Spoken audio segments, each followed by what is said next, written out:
Hello बच्चों, आपका स्वागत है आपके अपने यूट्यूब चैनल गुरुकुल एकेडमी पर।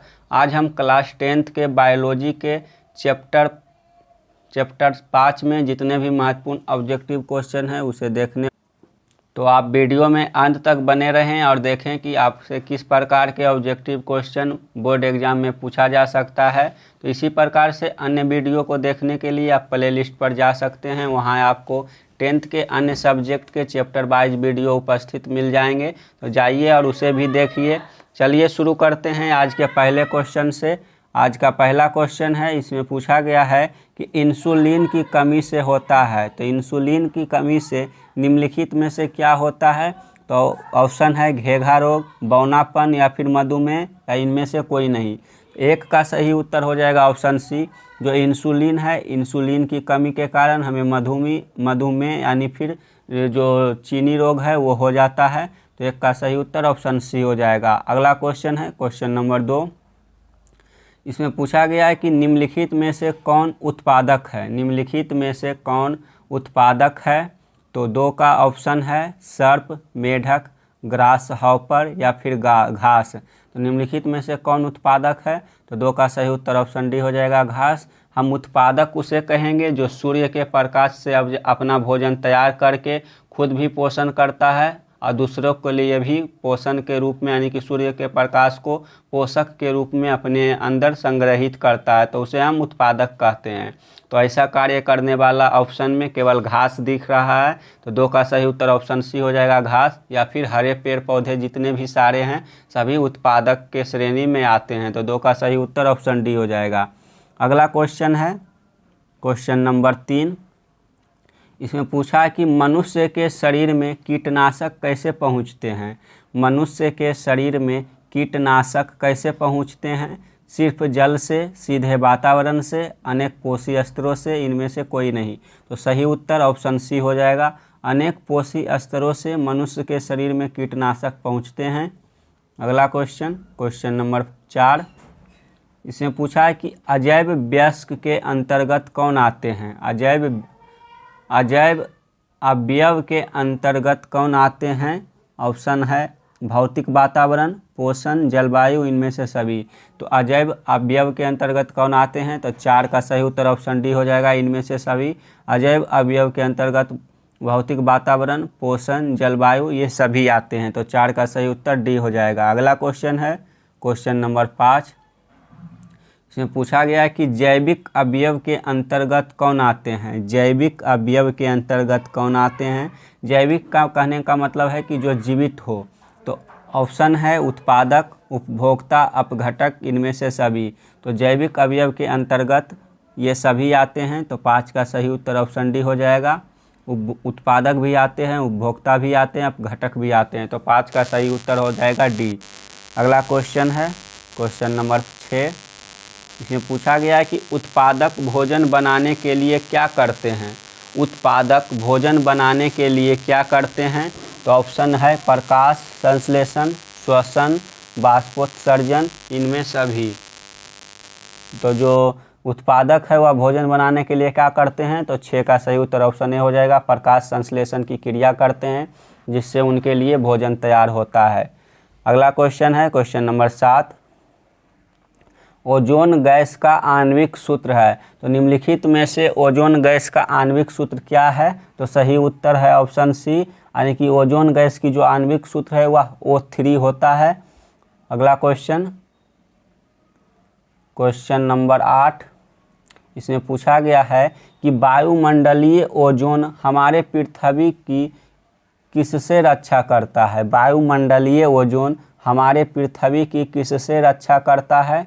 सूर्य की ऊष्मा से, बारिश से, कार्बन डाइऑक्साइड से, सूर्य के पराबैंगनी विकिरण से। तो वायुमंडलीय ओजोन हमारे पृथ्वी के किस चीज़ से रक्षा करता है? तो 8 का सही उत्तर हो जाएगा ऑप्शन डी, यानी कि सूर्य के प्रकाश से जो आने वाले पराबैंगनी विकिरण है उसे पृथ्वी पर आने से रोकता है। तो 8 का सही उत्तर ऑप्शन डी हो जाएगा। अगला क्वेश्चन नंबर 9। इसमें पूछा है कि प्राथमिक उपभोक्ता कहलाते हैं। तो निम्नलिखित में से प्राथमिक उपभोक्ता क्या कहलाते हैं? शाकाहारी, मांसाहारी, सर्वाहारी या फिर अपघटक। तो 9 का सही उत्तर हो जाएगा ऑप्शन ए, यानी कि जो प्राथमिक उपभोक्ता है वह केवल शाकाहारी होते हैं, यानी कि वो केवल पेड़ पौधे के पत्तियां खाते हैं। तो 9 का सही उत्तर ऑप्शन ए हो जाएगा। अगला क्वेश्चन नंबर 10, इसमें पूछा गया कि मैदानी पारिस्थितिकी तंत्र में तृतीय उपभोक्ता है। मैदानी पारिस्थितिकी तंत्र में तृतीय उपभोक्ता है, तो ऑप्शन है हरा पौधा, मेढक, ग्रास हॉपर या फिर सर्प। तो 10 का सही उत्तर हो जाएगा ऑप्शन डी। जो मैदानी परिस्थिति है, मैदानी परिस्थितिकी में तृतीय उपभोक्ता के अंतर्गत सर्प आता है। जैसे कि जो प्रथम उपभोक्ता है वो घास खाते हैं, और दूसरे उपभोक्ता उस घास खाने वाले जीव को खाते हैं, और तीसरे उपभोक्ता उस जीव को भी जो मतलब कि प्रथम उपभोक्ता को खा रहा है वैसे अगर जीव को खा रहा है अन्य जीव, तो वो तीसरे उपभोक्ता के अंतर्गत आ रहा है। जैसे कि जो मेढक है, मेढक प्रथम उपभोक्ता के अंतर्गत आएगा, जो ये है छोटे मोटे कीड़ों को खा रहा है। जो छोटे मोटे कीड़े हैं ये हरे पौधे या फिर अन्य चीज़ों पर निर्भर रहते हैं, और जो मेढक है, मेढक को सर्प खा रहा है। तो 10 का सही उत्तर ऑप्शन डी हो जाएगा, यानी कि जो सर्प है वो मैदानी पारिस्थितिकी तंत्र का तृतीय उपभोक्ता है। अगला क्वेश्चन है क्वेश्चन नंबर 11, इसमें पूछा है कि तालाब पारी तंत्र में बगला होता है। तालाब पारी तंत्र है उसमें बगला होता है। बगला एक पक्षी है जिसका हम पानी के यानी कि बारिश के मौसमों में बहुत देखते हैं, उजला उजला उड़ता रहता है, उसे बगला बोला जाता है। तो ये तालाब पारी तंत्र में बगला कौन सा उपभोक्ता है? ऑप्शन है प्राथमिक उपभोक्ता, द्वितीयक उपभोक्ता, तृतीयक उपभोक्ता या फिर इनमें से कोई नहीं। तो 11 का सही उत्तर ऑप्शन सी हो जाएगा, तृतीयक उपभोक्ता। जिस प्रकार से जो सांप है वो मांसाहारी जीवों को खाता है या फिर शाकाहारी जीवों को भी खाता है, उसी प्रकार से बगला भी मेढक को खाता है, मछली को खाता है, ये मांसाहारी है। तो 11 का सही उत्तर ऑप्शन सी हो जाएगा। अगला क्वेश्चन है क्वेश्चन नंबर 12, आहार श्रृंखलाओं के जाल को क्या कहते हैं? आहार श्रृंखलाओं के जाल को क्या कहते हैं? ऑप्शन है आहार स्तर, ऊर्जा प्रवाह, आहार जाल, इनमें से कोई नहीं।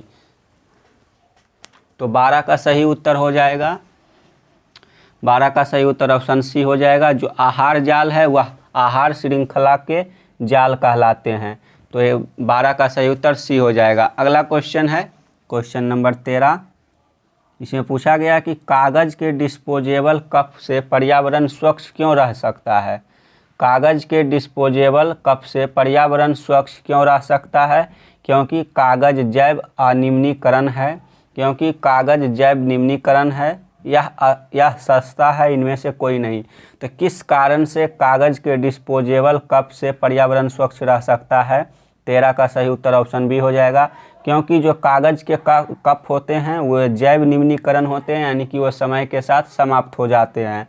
अगला क्वेश्चन नंबर 14, इसमें पूछा गया कि कचरा प्रबंधन क्या है? कचरा प्रबंधन निम्नलिखित में से क्या है? कचरे को फेंक देना, कचरे को जमा करना, कचरे का वैज्ञानिक तरीके से समुचित निपटारा करना, इनमें से कोई नहीं। तो कचरा का प्रबंधन निम्नलिखित में से क्या है? तो 14 का सही उत्तर ऑप्शन सी हो जाएगा। कचरे का वैज्ञानिक तरीके से समुचित निपटान करना कचरा प्रबंधन कहलाता है। अगला क्वेश्चन नंबर 15, इसमें पूछा गया कि वन पारिस्थितिकी तंत्र में हिरण होते हैं। वन पारिस्थितिकी तंत्र में हिरण क्या होते हैं? उत्पादक, प्राथमिक उपभोक्ता, द्वितीयक उपभोक्ता या फिर तृतीयक उपभोक्ता। तो 15 का सही उत्तर हो जाएगा ऑप्शन बी। जो वन पारिस्थितिकी तंत्र है उसमें हिरण प्राथमिक उपभोक्ता होता है, जो हरे घास को खाता है या फिर हरे पेड़ पौधे के पत्तियों को खाता है। तो 15 का सही उत्तर ऑप्शन बी हो जाएगा। अगला क्वेश्चन है क्वेश्चन नंबर 16, इसमें पूछा कि निम्न में से कौन आहार श्रृंखला का निर्माण करता है? निम्न में से कौन आहार श्रृंखला का निर्माण करता है? ऑप्शन है घास, गेहूँ तथा याम, घास, बकरी तथा मानव, बकरी, गाय तथा हाथी, घास, मछली तथा बकरी। तो 16 का सही उत्तर हो जाएगा ऑप्शन बी।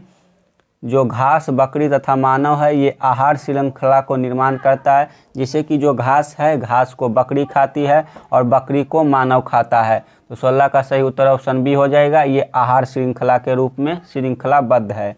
अगला क्वेश्चन है क्वेश्चन नंबर 17, इसमें पूछा कि निम्न विकल्पों में कौन पारिस्थितिकी तंत्र की संरचना का जैव अवयव नहीं है। निम्न विकल्पों में कौन पारिस्थितिकी तंत्र की संरचना का जैव अवयव नहीं है। तो ऑप्शन है मृदा, जंतु, पादप, सूक्ष्मजीवधारी। तो 17 का सही उत्तर हो जाएगा ऑप्शन ए, जो मृदा है वह जैव अवयव नहीं है। अगला क्वेश्चन, क्वेश्चन नंबर 18। इसमें पूछा कि निम्नलिखित में कौन सा पिरामिड किसी भी पारिस्थितिकी में ऊपर की ओर ही निर्दिष्ट होगा। निम्नलिखित में कौन सा पिरामिड किसी भी पारिस्थितिकी में ऊपर की ओर ही निर्दिष्ट होगा। तो ऑप्शन है संख्या का पिरामिड, जैव संतति का पिरामिड, ऊर्जा का पिरामिड, इनमें से कोई नहीं। तो 18 का सही उत्तर ऑप्शन सी हो जाएगा। जो ऊर्जा का पिरामिड होता है या किसी भी परिस्थिति में ऊपर की ओर ही निर्दिष्ट होता है, यानी कि सीधा होता है। तो 18 का सही उत्तर ऑप्शन सी हो जाएगा। अगला क्वेश्चन है क्वेश्चन नंबर 19। इसमें पूछा गया कि कृत्रिम पारिस्थितिकी का उदाहरण है। कृत्रिम पारिस्थितिकी का उदाहरण निम्नलिखित में से कौन है। कृषि भूमि, मरुस्थल, घास का मैदान या फिर समुद्र। तो 19 का सही उत्तर ऑप्शन ए हो जाएगा। जो कृषि भूमि है वह कृत्रिम पारिस्थितिकी तंत्र का उदाहरण है। तो 19 का सही उत्तर ऑप्शन ए हो जाएगा। अगला क्वेश्चन है क्वेश्चन नंबर 20। इसमें पूछा गया कि पारिस्थितिकी तंत्र के जैव घटकों में जीवाणु एवं कवक को कहते हैं। पारिस्थितिकी तंत्र के जैव घटकों में जीवाणु एवं कवकों को हम क्या कहते हैं। तो ऑप्शन है अपघटनकर्ता, अपमार्जक, सूक्ष्म उपभोक्ता या फिर इनमें से कोई नहीं। तो 20 का सही उत्तर ऑप्शन ए हो जाएगा। इसे हम अपघटनकर्ता कहते हैं। अगला क्वेश्चन, क्वेश्चन नंबर 21। इसमें पूछा गया है कि पर्यावरण के जैव और अजैव घटकों के बीच ऊर्जा और पदार्थों के आदान प्रदान से किसका निर्माण होता है। पर्यावरण के जैव और अजैव घटकों के बीच ऊर्जा और पदार्थों के आदान प्रदान से किसका निर्माण होता है। ऑप्शन है परितंत्र, वायुमंडल, संचार, इनमें से कोई नहीं। तो 21 का सही उत्तर ऑप्शन ए हो जाएगा परितंत्र। अगला क्वेश्चन, क्वेश्चन नंबर 22। इसमें पूछा गया कि किसी जीव के आसपास फैले जैव और अजैव कारक जो उसे प्रभावित करते हैं क्या कहलाते हैं।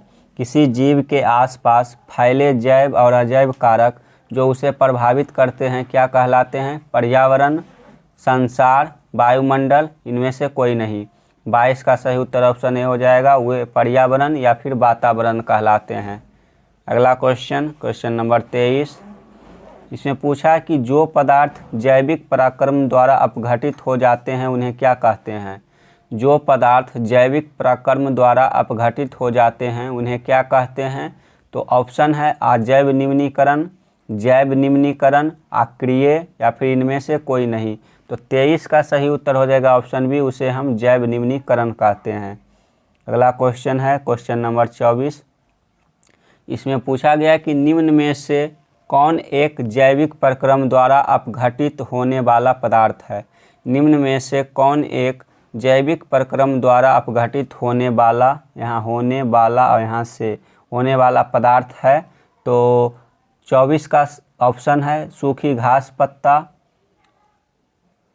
सूखी घास पत्ती, पॉलीथीन बैग, रबर, प्लास्टिक की बोतलें। तो 24 का सही उत्तर हो जाएगा ऑप्शन ए, जो सूखी घास पत्ती है यह अपघटित होने वाला पदार्थ है। अगला क्वेश्चन, क्वेश्चन नंबर 25। इसमें पूछा है कि प्रकृति में पृथ्वी पर ऊर्जा का मुख्य स्रोत है। प्रकृति में पृथ्वी पर ऊर्जा का मुख्य स्रोत क्या है। कोयला, सूर्य, पानी या फिर लकड़ी। तो 25 का सही उत्तर ऑप्शन बी हो जाएगा। सूर्य जो है वह प्रकृति में पृथ्वी पर ऊर्जा का मुख्य स्रोत है। Question number 26। इसमें पूछा है कि हरे पौधे कहलाते हैं। तो निम्नलिखित में से हरे पौधे क्या कहलाते हैं। उत्पादक, अपघटक, उपभोक्ता या फिर आहार श्रृंखला। तो 26 का सही उत्तर हो जाएगा ऑप्शन ए, हरे पौधे उपभोक्ता यानी उत्पादक कहलाते हैं। तो 26 का सही उत्तर ऑप्शन ए। अगला क्वेश्चन है क्वेश्चन नंबर 27। इसमें पूछा गया है कि किसी पारिस्थितिकी तंत्र के जैव घटक होते हैं। किसी पारिस्थितिकी तंत्र के जैव घटक निम्नलिखित में से कौन होते हैं। प्रकाश एवं जल, पौधे एवं मृदा, हरे पौधे एवं जल, पौधे, जानवर, मनुष्य एवं सूक्ष्म जीव।